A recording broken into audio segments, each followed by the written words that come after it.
Selamat sore, bertemu kembali pada mata kuliah dasar analisis dampak lingkungan bagi mahasiswa program studi manajemen sumber daya perairan. Pada perkuliahan minggu ini kita akan memulai membahas modul 5 dengan topik manajemen dampak lingkungan. Modul ini membahas tentang sistem pendekatan dan kelembagaan manajemen dampak lingkungan.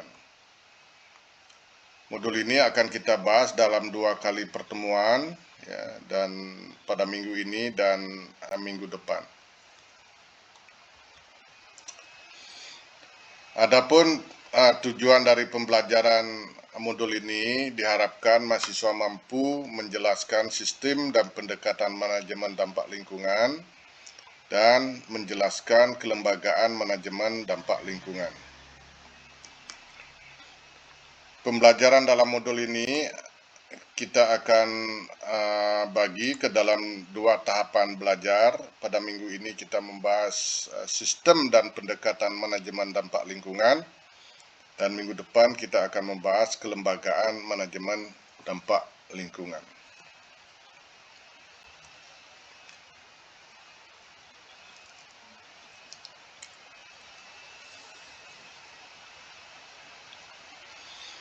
Kita akan mulai membahas materi pertama, sistem manajemen dampak lingkungan.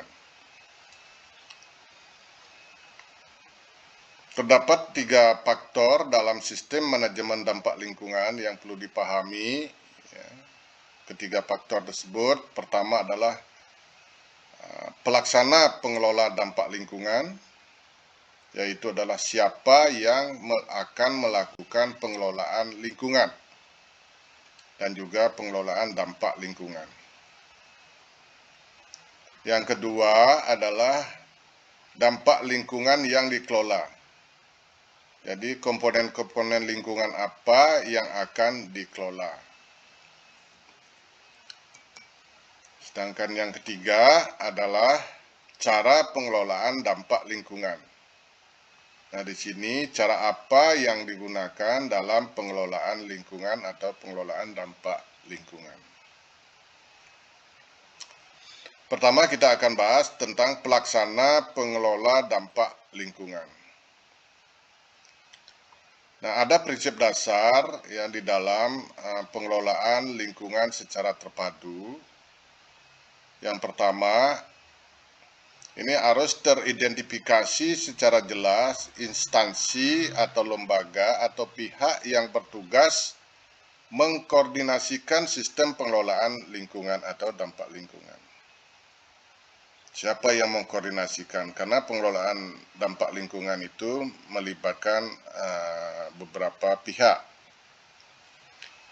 Yang kedua, pengelolaan dampak lingkungan itu juga taat terhadap peraturan perundang-undangan dan pedoman. Oleh karena itu, harus dipastikan tersedianya peraturan dan pedoman pengelolaan dampak lingkungan. Nah, yang ketiga adalah ada pembagian tugas dan tanggung jawab yang jelas dalam pengelolaan dampak lingkungan. Nah, pembagian tugas dan tanggung jawab di sini meliputi pihak yang mengendalikan dampak lingkungan atau mengelola dampak lingkungan. Ini adalah prinsipnya pengendalian dampak lingkungan atau pengelolaan dampak lingkungan itu dilakukan oleh pelaku usaha atau kegiatan yang menimbulkan dampak terhadap lingkungan. Juga ada instansi pemerintah yang memantau dan mengawasi pengelolaan lingkungan, serta pihak lain yang juga turut terlibat dalam pengelolaan lingkungan.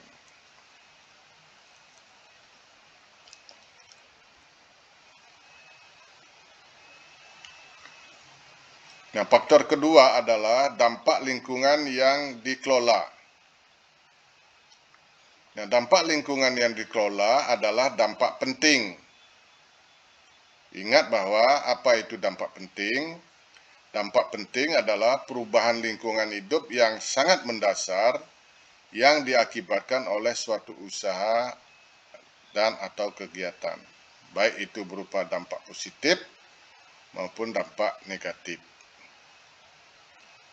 Nah, prinsip pengelolaan dampak lingkungan adalah identifikasi komponen-komponen lingkungan yang terkena dampak penting, baik dari komponen biokimia, fisik kimia, komponen biologis, komponen sosial ekonomi, dan komponen sosial budaya.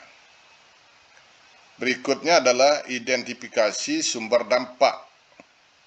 Nah, sumber dampak ini adalah komponen-komponen kegiatan atau usaha yang menyebabkan dampak penting. Nah, kemudian telusuri proses dampak lingkungan, yang mulai dari dampak primer, dampak sekunder, dampak tersier, dan juga dampak kumulatifnya, sebagaimana yang sudah kita bahas pada minggu sebelumnya.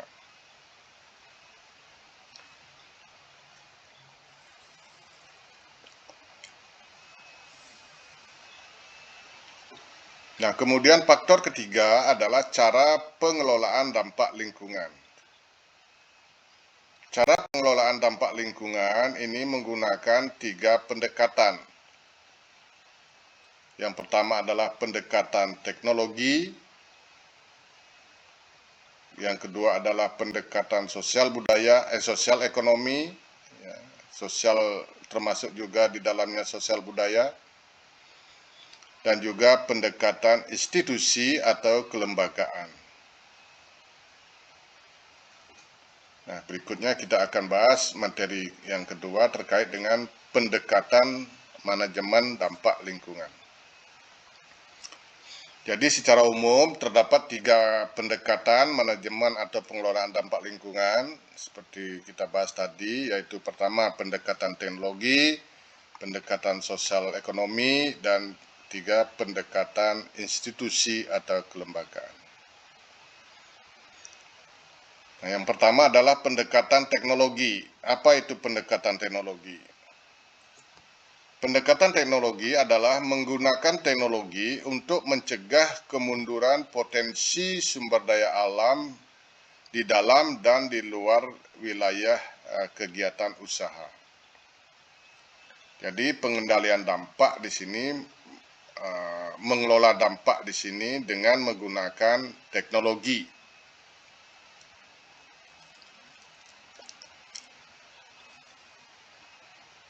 Contoh misalnya adalah menggunakan teknologi untuk mencegah merosotnya kesuburan tanah, mencegah timbulnya erosi tanah, ya, mencegah erosi abrasi pantai, mencegah menurunnya kualitas air, misalnya dengan teknologi pengolahan air limbah, ya, mencegah kerusakan ekosistem, ya, misalnya ekosistem terumbu karang, mangrove, padang lamun, ya, habitat pemijahan ikan, habitat pencarian makanan bagi biota laut.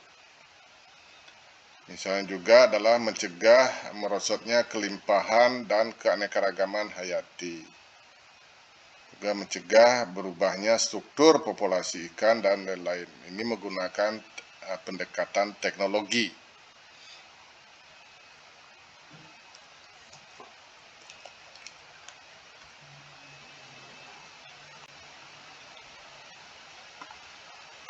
Nah, beberapa teknologi yang digunakan untuk mencegah pencemaran lingkungan, ya, misalnya untuk mencegah pencemaran lingkungan, misalnya teknologi mendaur ulang limbah. Ya, kemudian ada juga teknologi untuk mengurangi bahan pencemar pada limbah dalam proses produksi. Ya. Juga teknologi untuk mengolah limbah sehingga bahan pencemar terpisah, menggumpal atau mengendap atau terurai. Misalnya secara fisik ini menggunakan teknologi penyaringan, pengendapan, penggumpalan, pengenceran, dan aerasi untuk membantu proses oksidasi untuk penguraian bahan-bahan pencemar. Misalnya secara kimiawi ini menggunakan bahan kimia untuk menguraikan limbah menjadi senyawa yang lebih sederhana, dari yang kompleks menjadi sederhana. Sedangkan secara biologis ini menggunakan tumbuhan air misalnya untuk menyerap bahan pencemar atau menggunakan bakteri pengurai untuk menguraikan bahan-bahan pencemar. Ada juga teknologi untuk mengisolir dan menyimpan limbah agar tidak tersebar di alam. Misalnya untuk mengelola limbah B3, bahan berbahaya dan beracun.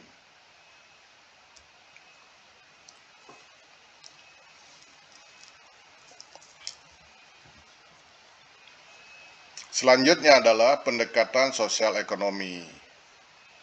Nah, pendekatan sosial ekonomi adalah pengelolaan dampak lingkungan melalui upaya-upaya sosial atau tindakan-tindakan yang bermotifkan sosial ekonomi. Nah, ini misalnya melibatkan masyarakat di sekitar lokasi kegiatan untuk berpartisipasi aktif dalam kegiatan pengelolaan lingkungan, menjalin interaksi sosial yang harmonis dengan penduduk sekitar sehingga tidak terjadi konflik, kemudian memprioritaskan penyerapan tenaga kerja setempat atau penduduk setempat atau penduduk lokal di mana lokasi usaha berada, kemudian pemberdayaan masyarakat dalam proses pelaksanaan kegiatan, mungkin juga ada pemberian ganti rugi atau kompensasi yang wajar terhadap masyarakat yang terkena dampak. Misalnya ada asuransi kesehatan atau dalam bentuk kompensasi materi lainnya. Kemudian juga ada kemudahan dan keringanan dalam proses pengadaan peralatan untuk pengelolaan dampak lingkungan. Nah, ini misalnya ada pengurangan biaya pajak atau biaya masuk dari suatu peralatan untuk pengelolaan dampak lingkungan.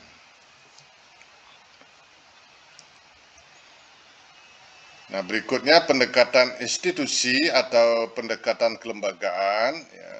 Jadi pendekatan kelembagaan ini adalah kerjasama dan hubungan baik antara lembaga terkait dalam dan pemangku kepentingan atau stakeholder dalam pengelolaan dampak lingkungan.